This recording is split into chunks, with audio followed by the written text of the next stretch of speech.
Rail, infrastructure के इन विभिन्न कार्यों से बिहार में रोजगार के नए मौके बनेंगे। आज राष्ट्र कवि रामधारी सिंह दिनकर जी की पुण्यतिथि भी है। मैं उन्हें विनम्र श्रद्धांजलि अर्पित करता हूं। साथियों, बिहार वो धरती है जहां से पूज्य बापू ने सत्याग्रह के मंत्र का विस्तार किया था। पूज्य बापू का दृढ़ विश्वास था कि जब तक भारत के गांव मजबूत नहीं होंगे, तब तक भारत का तेज विकास नहीं हो पाएगा। देश में पंचायती राज की परिकल्पना के पीछे यही भावना है। बीते दशक में पंचायतों को सशक्त करने के लिए एक के बाद एक कदम उठाए गए। टेक्नोलॉजी के माध्यम से भी पंचायतों को मजबूत किया गया। बीते दशक में 2 लाख से ज्यादा ग्राम पंचायतों को इंटरनेट से जोड़ा गया है।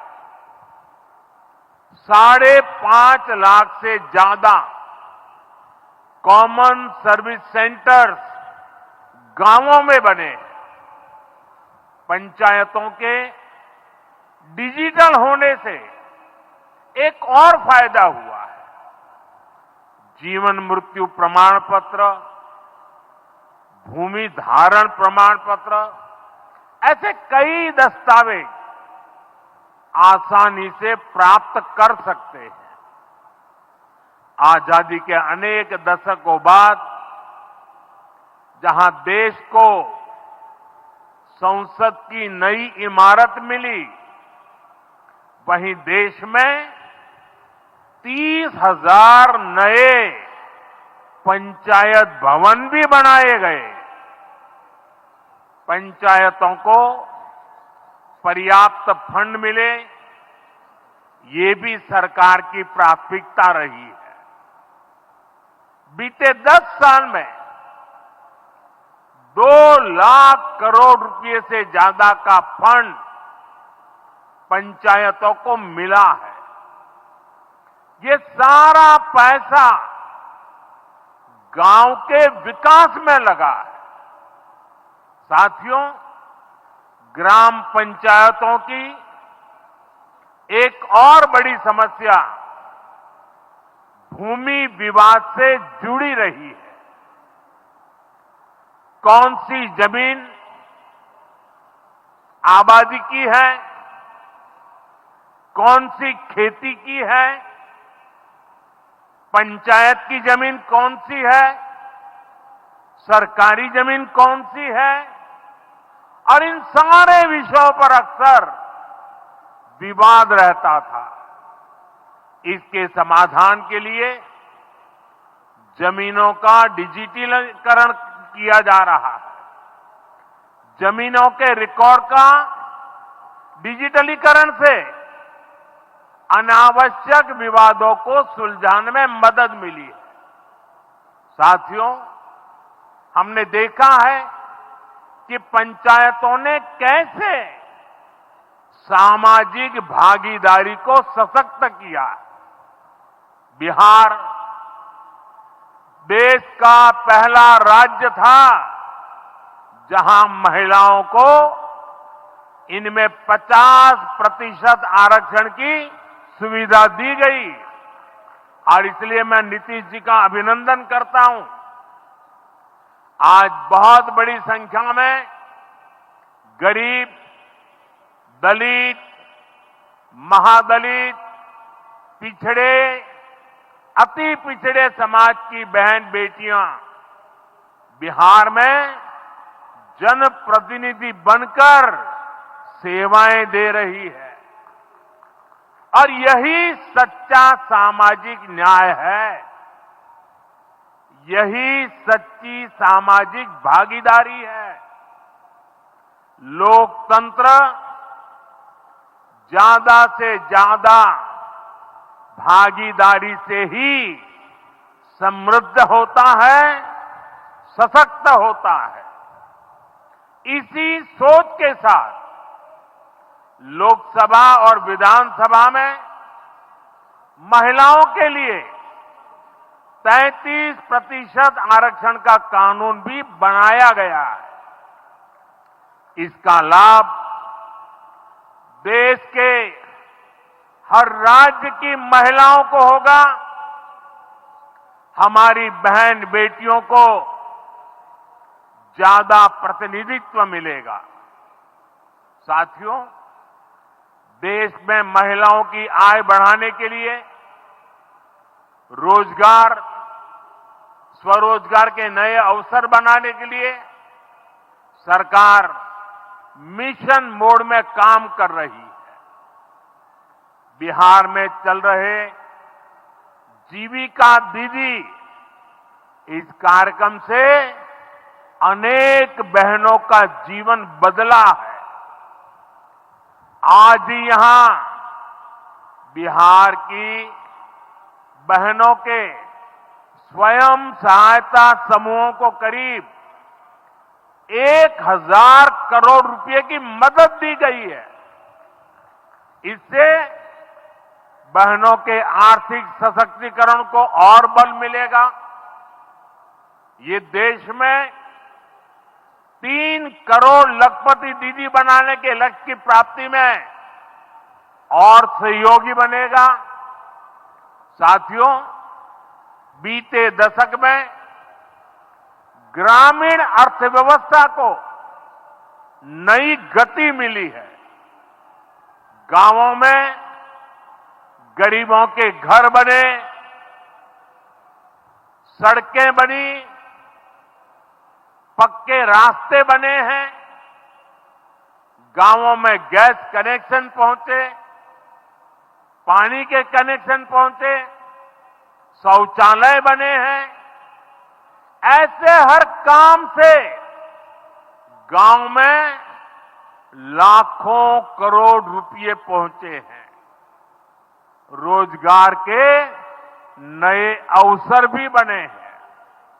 मजदूर से लेकर किसान और गाड़ी वाले से लेकर दुकानदार तक सबको कमाई के नए मौके मिले हैं। इससे उस समाज को सबसे अधिक फायदा हो रहा है जो पीढ़ियों से वंचित रहे थे। मैं आपको पीएम आवास योजना का उदाहरण दूंगा। इस योजना का लक्ष्य है देश में कोई भी गरीब परिवार बेघर ना हो, सबके सिर पर पक्की छत हो। अभी जब इन माताओं बहनों को मैं घर की चाबी दे रहा था, उनके चेहरे पर जो संतोष नजर आ रहा था, उनमें जो नया आत्मविश्वास दिख रहा था, वो वाकई इन गरीबों के लिए काम करने की प्रेरणा का कारण बन जाता है। और इसी लक्ष्य के साथ बीते दशक में 4 करोड़ से अधिक पक्के घर बनवाए गए हैं। बिहार में भी अब तक 57 लाख गरीब परिवारों को पक्के घर मिल चुके हैं। ये घर गरीब, दलित, पिछड़े, अति पिछड़े, पसमानदा परिवार, ऐसे समाज के वंचित परिवारों को मिले हैं। आने वाले सालों में 3 करोड़ और पक्के घर गरीबों को मिलने जा रहे हैं।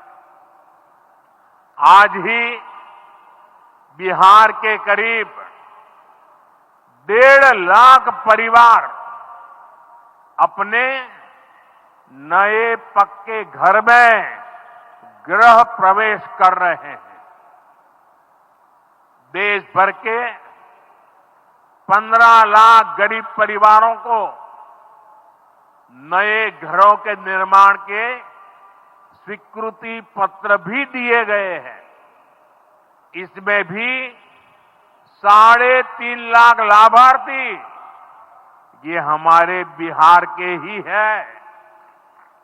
आज ही करीब 10 लाख गरीब परिवारों को उनके पक्के घर के लिए आर्थिक मदद भेजी गई है। इसमें बिहार के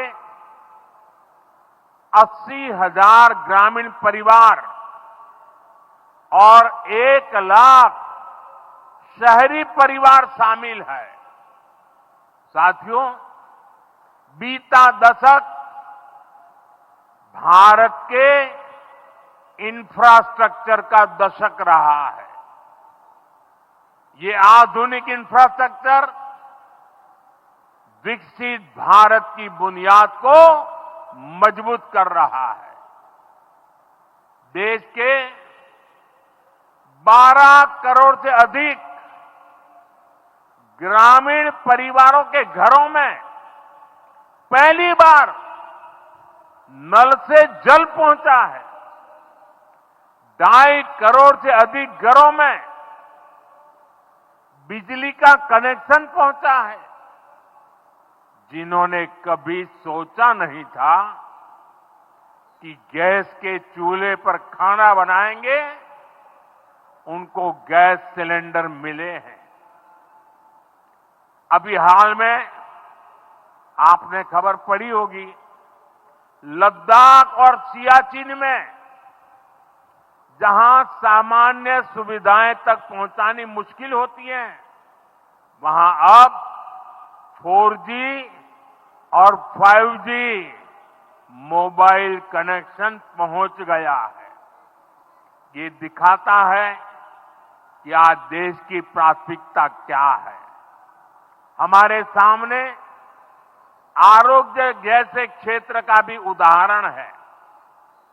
कभी एम्स की तरह अस्पताल दिल्ली जैसे बड़े शहरों में ही होते थे।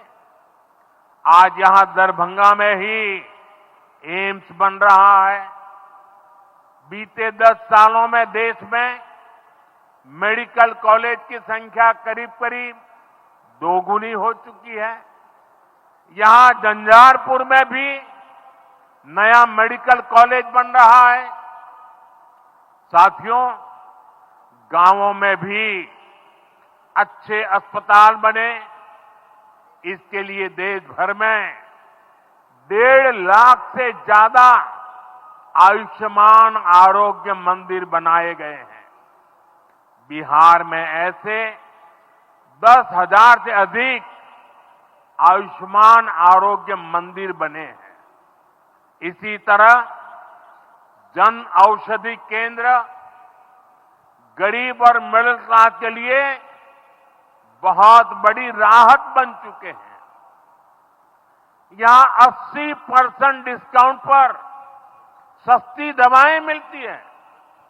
बिहार में 800 से ज्यादा जन औषधि केंद्र बनवाए गए हैं।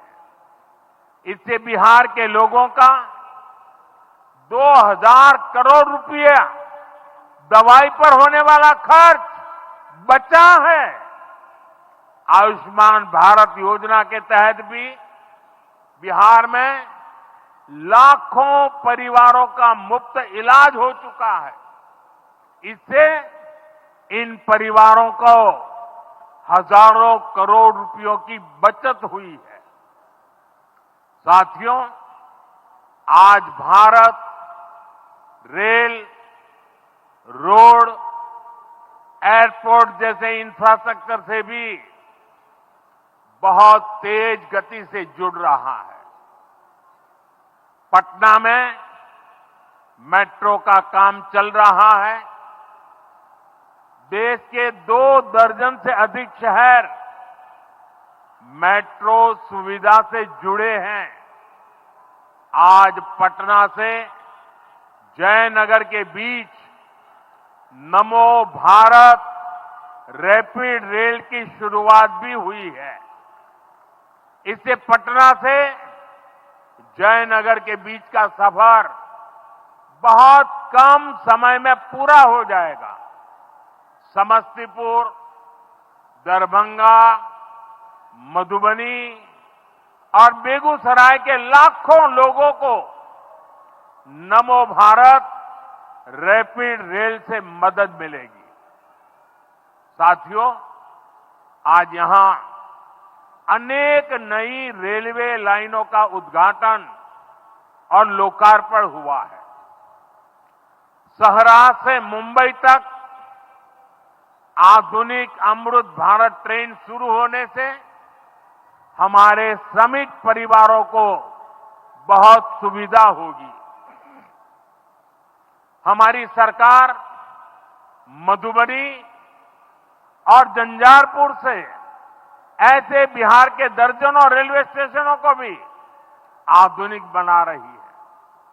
दरभंगा एयरपोर्ट से मिथिला की बिहार की एयर कनेक्टिविटी बेहतर हुई है। पटना एयरपोर्ट का भी विस्तार किया जा रहा है। विकास के इन कार्यों से बिहार में रोजगार के नए अवसर बन रहे हैं। साथियों, हमारे किसान ग्रामीण अर्थव्यवस्था की रीढ़ है। ये रीढ़ जितनी मजबूत होगी, गांव उतने ही मजबूत होंगे, देश उतना ही सशक्त होगा।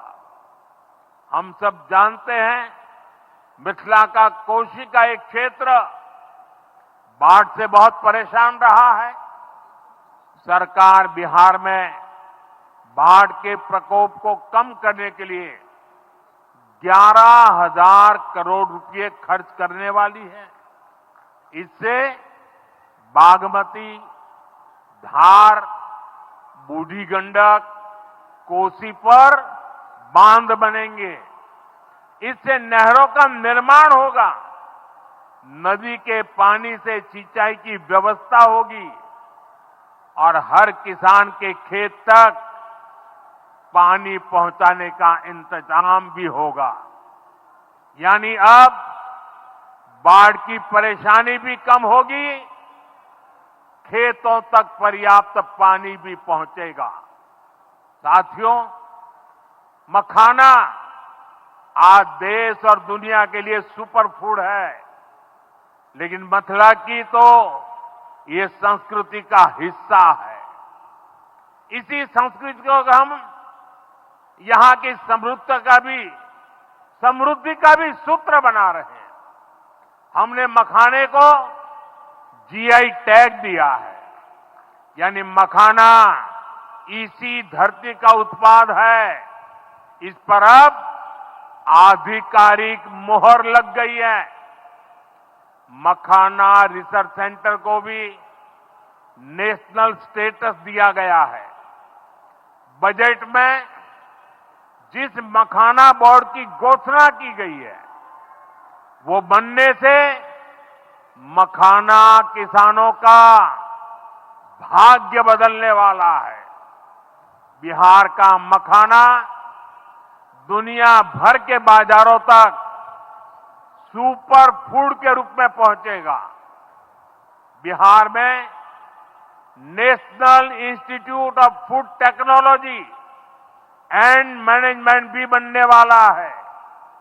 इससे यहां के नौजवानों को फूड प्रोसेसिंग से जुड़े छोटे उद्यम लगाने में और मदद मिलेगी। साथियों, खेती के साथ साथ मछली उत्पादन में भी बिहार निरंतर आगे बढ़ रहा है। हमारे मछुआरे साथी अब किसान क्रेडिट कार्ड की सुविधा का लाभ ले पा रहे हैं। इससे मछली के काम में जुटे अनेक परिवारों को लाभ हुआ है। पीएम मत्स्य संपदा योजना के तहत भी बिहार में सैकड़ों करोड़ रुपए के काम हुए हैं। साथियों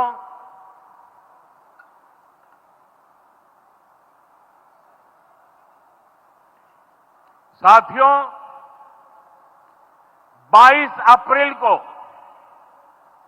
जम्मू कश्मीर के पहलगाम में आतंकियों ने मासूम देशवासियों को जिस बेरहमी से मारा है, उससे पूरा देश व्यथित है। कोटि कोटि देशवासी दुखी हैं।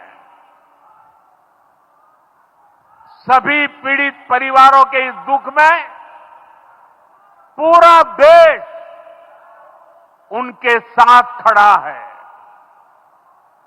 जिन परिवारजनों का अभी इलाज चल रहा है, वे जल्द स्वस्थ हो, इसके लिए भी सरकार हर प्रयास कर रही है। साथियों, इस आतंकी हमले में किसी ने अपना बेटा खोया, किसी ने अपना भाई खोया, किसी ने अपना जीवन साथी खोया है। उनमें से कोई बांग्ला बोलता था, कोई कन्नड़ा बोलता था, कोई मराठी था, कोई ओडिया था, कोई गुजराती था, कोई यहां बिहार का लाल था। आज उन सभी की मृत्यु पर करगिल से कन्याकुमारी तक हमारा दुख एक जैसा है, हमारा आक्रोश एक जैसा है। ये हमला सिर्फ निहत्थे पर्यटकों पर नहीं हुआ है। देश के दुश्मनों ने भारत की आत्मा पर हमला करने का दुस्साहस किया है। मैं बहुत स्पष्ट शब्दों में कहना चाहता हूं, जिन्होंने ये हमला किया है, उन आतंकियों को और इस हमले की साजिश रचने वालों को उनकी कल्पना से भी बड़ी सजा मिलेगी। सजा मिलकर के रहेगी।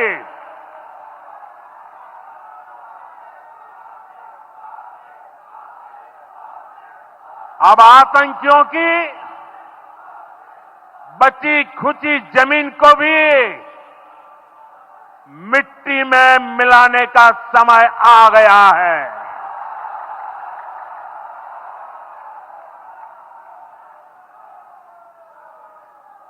एक सौ चालीस करोड़ भारतीयों की इच्छा शक्ति अब आतंकी आकाओं की कमर तोड़ कर रहेगी।